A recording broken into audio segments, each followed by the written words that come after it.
भगवान श्री राम ने लक्ष्मण जी को रावण के पास क्यों भेजा था उपदेश लेने के लिए?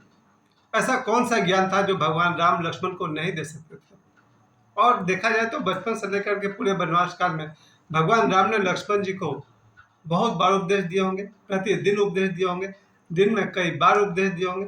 फिर ऐसा कौन सा उपदेश बाकी था जिसके लिए भगवान श्री राम ने लक्ष्मण जी को रावण के पास भेजा जब रावण मृत्यु शैया पर था, यानी कि शरीर छोड़ने ही वाले थे? बहुत बड़ी बात है, क्योंकि उपदेश सब वही दे सकते हैं जिसका हमको अनुभव हो। जो काम मैंने किया है उसके आधार पर ही मैं कोई उपदेश दे सकता हूँ। अगर मैं आपको ऐसे उपदेश दूं जो मैंने कभी किया ही नहीं, अगर मैंने विवाह नहीं किया और मैं विवाह पर उपदेश देने लगूं, उस उपदेश का क्या वैल्यू है? अगर मैंने ब्रह्मचर्य साधना नहीं किया और मैं ब्रह्मचर्य पर उपदेश करने लगूं, उसका क्या मतलब है? तो भगवान श्री राम ने ऐसे बहुत सारे काम थे जो नहीं किए थे और रावण ने किए थे। रावण के मुख से ये सुनना जरूरी था कि क्या क्या गलत है, क्योंकि भगवान राम के साथ रहकर लक्ष्मण जी ने ये सीखा कि क्या क्या करना चाहिए। भगवान श्री राम के साथ रहकर लक्ष्मण जी ने सीखा कि हमें शास्त्रों का अध्ययन करना चाहिए, हमें माता पिता का सम्मान करना चाहिए, उनकी आज्ञा माननी चाहिए, हमें पत्नी धर्म का निर्वाह करना चाहिए, हमें परिवार के साथ किस तरह से व्यवहार करना चाहिए, मित्रता के साथ मित्र के साथ कैसा व्यवहार करना चाहिए, सुग्रीव हो या फिर हनुमान जी हो या विभीषण हो। ये सारी बातें लक्ष्मण जी भगवान श्री राम से सीखते आ रहे थे। लेकिन संसार इतना बड़ा है, जीवन इतना बड़ा है कि रावण ही बता सकता था कि हमें क्या क्या नहीं करना चाहिए। इस बात के लिए भगवान श्री राम ने लक्ष्मण जी को रावण के पास भेजा है, और रावण ने जो उपदेश दिए हैं वो सोचने समझने और सीखने लायक है। और यहीं पर पता चलता है कि रावण भी ब्रह्मज्ञानी था, अर्थात आत्मज्ञानी था। शुरुआत तो ये समझिए कि रावण की पहली खूबी ये मानिए कि वो एक धनी व्यक्ति था। धनी होना बहुत अच्छी बात है। अगर रावण गरीब होता, किसी झोपड़ी में रहने वाला होता, वनवासी होता, तो फिर रावण की कथा दूसरी होती। रावण एक राजा था और बहुत ही, कहते ना, सोने की लंका थी, यानी कि रिच कंट्री का वो राजा था। तो पहली बात कि रावण धनी था। धनी होना अच्छी बात है, लेकिन रावण ने धन को हड़पा था, क्योंकि वो लंका जो सोने की लंका थी वो उसकी नहीं थी, वो उसके भाई कुबेर की थी। रावण ने अपने शक्ति से, अपने बल से कुबेर के लंका को छीन लिया था। देखने वाली बात यह है, धन कमाना अच्छी बात है, लेकिन किसी से धन छीन लेना कोई सुंदर बात नहीं है। तो रावण की पहली बात, वो धनी जरूर है, लेकिन वो धन उसका हड़पा हुआ है, छीना हुआ है। दूसरी बात कि रावण बलशाली थे, इतने बलशाली थे कि उस युग में, अपने रामायण में देखा भी होगा, सुग्रीव को भी एक जगह वो मारपीट करके वापस कर दिए थे। हनुमान जी को भी एक बार रावण ने मारा था, तो वो भी नीचे जमीन पर गिर गए थे। यानी कि रावण बलशाली थे। बाली के साथ उनके युद्ध का वर्णन आता है, और भी बड़े बड़े राजाओं से रावण ने युद्ध किया। तो दूसरी बात कि रावण बलशाली थे, लेकिन उन्हें बल का अहंकार था, और उसी बल के अहंकार ने रावण को नष्ट कर दिया। तो ये बात लक्ष्मण जी को रावण के पास जाकर सीखनी थी कि बल तो हो, शुभ है, लेकिन बल का उपयोग शुभ होना चाहिए और बल का अहंकार नहीं होना चाहिए। ये बात सीखने के लिए लक्ष्मण जी को भगवान श्री राम ने रावण के पास भेजा। तो पहली बात कि रावण धनी है, वैभवशाली है, लेकिन रावण का धन हड़पा हुआ है, छीना हुआ है। रावण से ये सीखना जरूरी है कि धन अपने पुरुषार्थ से कमाया जाता है।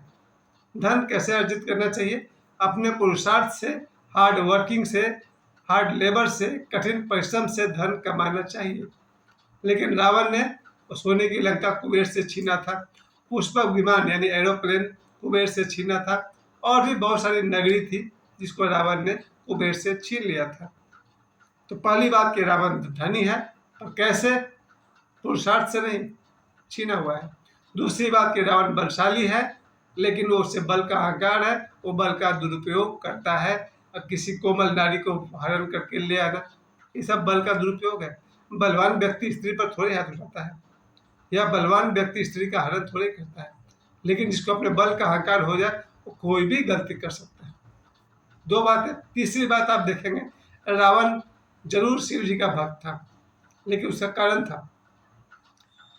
हर कोई भक्ति स्वार्थ में करता है, रावण भी भक्ति स्वार्थ में किया है, और अपना स्वार्थ पूरा न हो तो शिव जी को आवाहन करता है, अपने बस में करना चाहता है। लेकिन एक भक्त अपने आप को भगवान पर न्यौछावर करता है, अर्पण करता है। शिव जी देखा जाए तो रावण शिव जी पर कब्जा करना चाहता था, और राम जी अपने आप को शिव जी के सामने समर्पित करते हैं।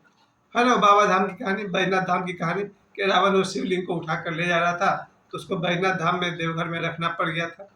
यानी कहीं न कहीं रावण भगवान पर भी कब्जा करना चाहता था, लेकिन एक सच्चा भक्त अपने आप को भगवान के हवाले करता है, भगवान पर न्यौछावर करता है, भगवान पर समर्पित करता है।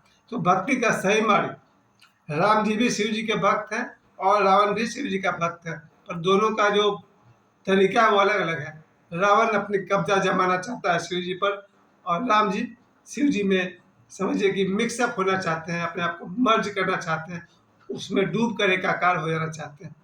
लक्ष्मण को इसलिए भगवान श्री राम भेजते हैं रावण के पास कि जरा जाकर सीखिए। और जहाँ जो उपदेश होता है, जरा उस पर भी ध्यान दीजिएगा आप लोग कि रावण ने क्या क्या उपदेश दिया।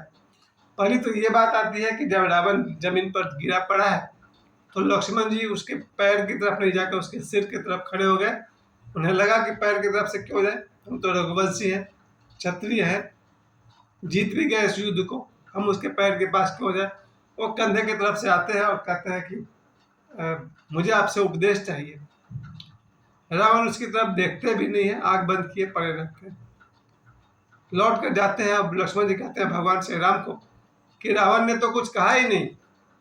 राम जी ने पूछा तुम किस तरह गए थे, जरा अपनी मुद्रा बताओ। लक्ष्मण जी ने कहा मैं तो इधर से गया था, तुम कहाँ खड़े थे, मैं सिर के पास खड़ा था। बोला हो गई ना गड़बड़, जब तुम उनसे कुछ सीखने के लिए मैंने भेजा था तो तुम शिष्य भाव में जाओगे ना, और शिष्य हमेशा चरणों की तरफ से जाता है। जाओ, फिर से जाओ और रावण से कुछ उपदेश सीखो। तब लक्ष्मण जी दोबारा जाते हैं रावण के पास, इस बार उनके चरणों की तरफ से जाकर प्रणाम करते हैं और कहते हैं कि मैं अपने आपसे ज्ञान की आशा करता हूँ। तब रावण ने कहा था कि अभी तुम आए हो शिष्य भाव में, इसलिए मैं तुम्हें बताना चाहता हूँ। उनमें से एक उपदेश ये भी था रावण का कि आज का शुभ काम को कल पर मत टालो। आज जो शुभ काम करना चाहते हो उसे आज ही कर लो, अभी कर लो। शुभ कार्य को कल पर नहीं टालना चाहिए, क्योंकि रावण कहते हैं कि मैं स्वर्ग तक सीढ़ी लगाना चाहता था, जमीन से धरती से स्वर्ग तक मैं सीढ़ी लगाना चाहता था कि हर कोई सीढ़ी पर चढ़कर स्वर्ग चला जाए। लेकिन सोचता था कल करेंगे, कल करेंगे, कल करेंगे, और कल कर के चक्कर में कल कभी आता नहीं। टुमारो नेवर कम्स, जब भी आता है तो आ जाता है, तो सोचते कल करेंगे। ये मेरा जो कल को टालने वाली बीमारी थी वही मेरा असफलता का कारण है। तो जीवन में जब भी कोई शुभ काम करना चाहते हो उसे कल पर मत टालो, आज कर लो, अभी कर लो। दूसरा उपदेश, ये मैंने शास्त्र में नहीं पढ़ा, लोगों से सुना है कि रावण ने कहा था अपने जिह्वा पर कंट्रोल रखना चाहिए, यानी कि माइंड योर लैंग्वेज। हमें लोगों से क्या कहना चाहिए, क्या नहीं कहना चाहिए, अपने शब्दों पर पूरा नियंत्रण होना चाहिए। हम वही बोलें जो हमारे लिए हितकारी हो और सुनने वाले के लिए हितकारी हो। यानी कि कहते हैं ना भोजपुरी में कहावत है कि यही जीभ पान भी खिलाता है और यही जीभ जूता भी खिलाता है। तो हम अपने जबान से, अपनी भाषा से समाज में प्रेम भी पा सकते हैं, सम्मान पा सकते हैं, और प्रेरणा भी पा सकते हैं, अपमान भी पा सकते हैं। पर मेरे एक बहुत करीबी मित्र ने इसका एक और अर्थ लिया है कि रावण ने जिह्वा पर कंट्रोल करने को कहा, यानी कि स्वाद पर कंट्रोल होना चाहिए। ये मेरे एक दोस्त है संजय भाई, संजय सिन्हा, वो मुझे सिखाते हैं। उनका कहना है कि रावण ने कहा था कि जिह्वा पर कंट्रोल यानी स्वाद पर कंट्रोल रखो। हमारे शरीर में जितनी बीमारियां पैदा होंगी या हुई हैं, उनमें बहुत सारे हाथ हमारे गलत भोजन का है। हम ऐसे ऐसे भोजन कर लेते हैं जो हमारे शरीर को नुकसान करता है। तो पहली बात, इस भोजन का चुनाव करने हमें आना चाहिए, हमें जिह्वा पर कंट्रोल होना चाहिए। पानी पर कंट्रोल अच्छी बात है, और भोजन पर भी कंट्रोल होना चाहिए। हमें क्या खाना है, क्या नहीं खाना है, उसका पूर्ण ज्ञान होना चाहिए। हमें कब खाना है, कब नहीं खाना है, कितनी मात्रा में खाना है, कितनी मात्रा में नहीं खाना। और भी एक बात और भी कहा गया है, ऐसा कहा जाता है कि रावण ने ये भी कहा था कि अपनी दृष्टि साफ रखो, पराई स्त्री को, पराई नारी को मातृवत जानना चाहिए।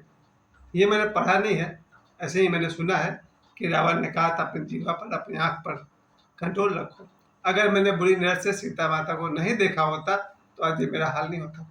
तो जहाँ तक हो सके अपनी पत्नी के सिवा, जहाँ तक हो सके अन्य स्त्रियों को बहुत ही पवित्रता के भाव से देखना चाहिए। इन्हीं बातों को जानने के लिए भगवान श्री राम ने लक्ष्मण जी को रावण के पास भेजा। तो आज रावण दहन हुआ मेरे मोहन बाजार में। ऐसे समय पर मैं यही कहूँगा, मैंने आचार्य रजनीश से सुना है, सीखा है कि रावण भी ब्रह्म ज्ञानी था, आत्मज्ञानी था। रावण दहन के दिन रावण को भी मेरी तरफ से कोटि कोटि नमन, वो आदर के पात्र है। धन्यवाद।